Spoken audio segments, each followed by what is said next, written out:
Welcome back to News Geelong. The Ford Discovery Centre is an interactive car museum operated by Ford Heritage Limited, a not-for-profit trust set up to showcase and preserve the heritage of the Ford Motor Company in Australia. Activities and exhibitions are part of the continual community interests, as Ian Nichols reports. News Geelong has taken us down to the Ford Discovery Centre on the waterfront for a very special exhibition, 2 to 4. It's an evolution in transport. And I'm sitting in an old girl here, well, probably born about the same year as I was actually, and it feels good. And we have all kinds of vehicles here in the Ford range, including the fabulous Band Utility. But we'll talk more about that with the director of the Discovery Centre, Mark Giles. It's a well-kept secret down here at the bottom end of town. It has been fantastic. The centre is run here as a not-for-profit trust. So we're here showcasing automotive technology, and this exhibition is a great way to see the evolution in transport, from starting out with the hobby horse behind us here to the cars that we see on the road today, the Falcon, to the future with Deacon's T2 concept.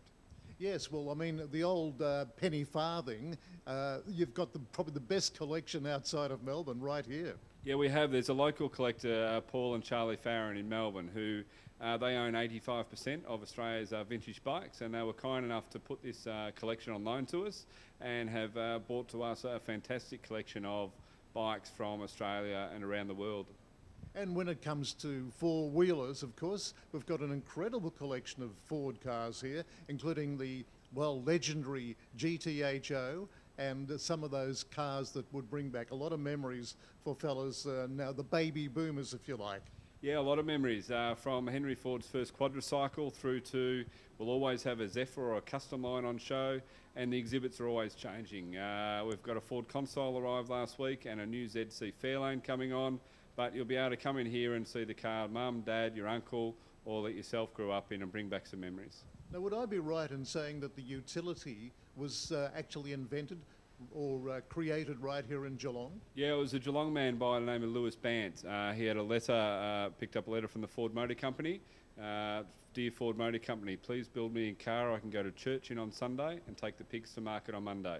And we're fortunate enough to have that vehicle here, Lewis's car here, to showcase that innovation and invention that changed the world.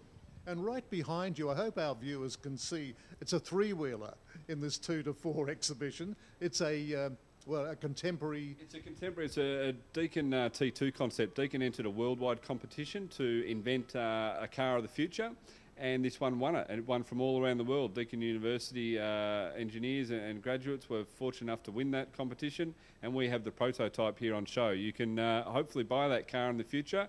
They're saying it's about $7,000 and 0 emissions. At the Ford Discovery Centre for News Geelong, this is Ian Nichols. Thank you very much, Ian. Geelong is extremely proud of our own Jess Gallagher, a young woman who has been a top netball and basketball player until a congenital eye disease began to seriously affect her. But determination to still be included in her pursuit of sporting excellence has been outstanding.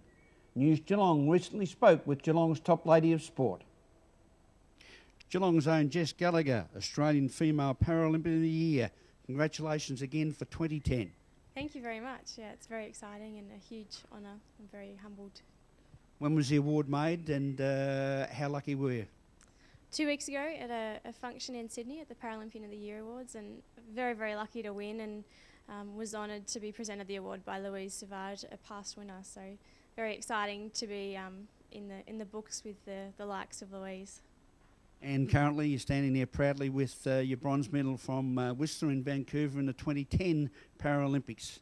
That's right, the best day of my life definitely, and to become the first Australian woman to win a Winter Paralympics medal was an amazing thing and an achievement I'll never ever forget.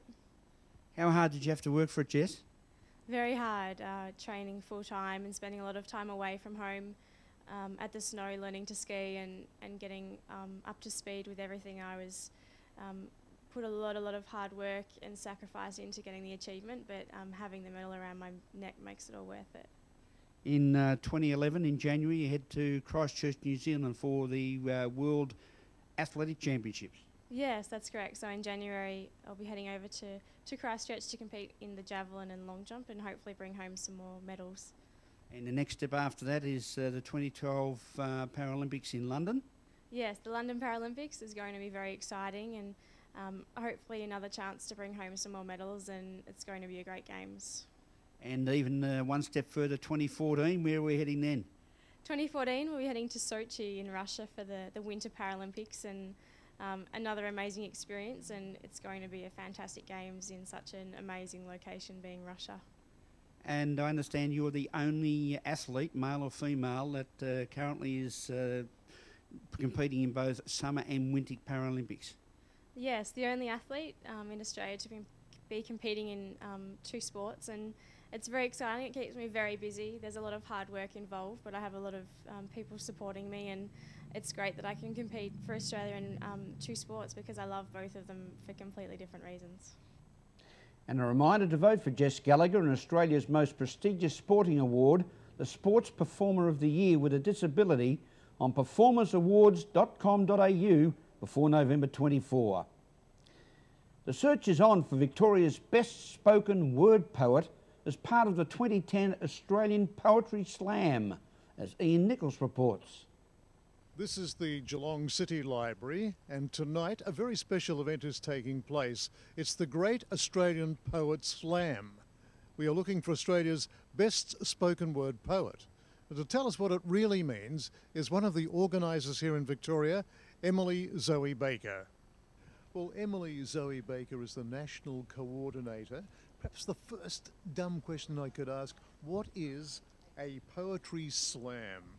Well, actually, I'm the Victorian coordinator of the National Australian Poetry Slam, and in every state there's a different coordinator, and then they have the nationals in Sydney.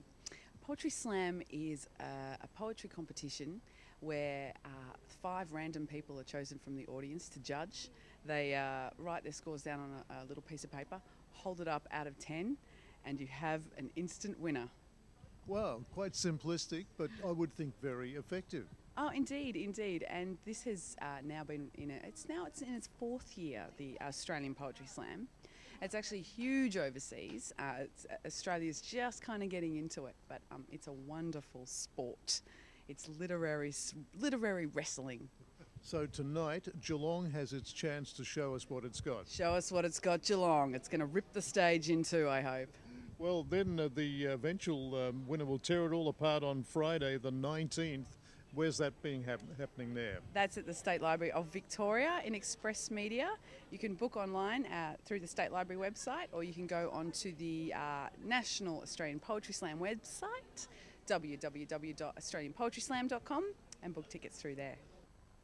At the local heat of the Australian Poet Slam, this is Ian Nichols for News Geelong. Thank you, Ian. This is News Geelong, as we go to a break and return with sport and weather after this.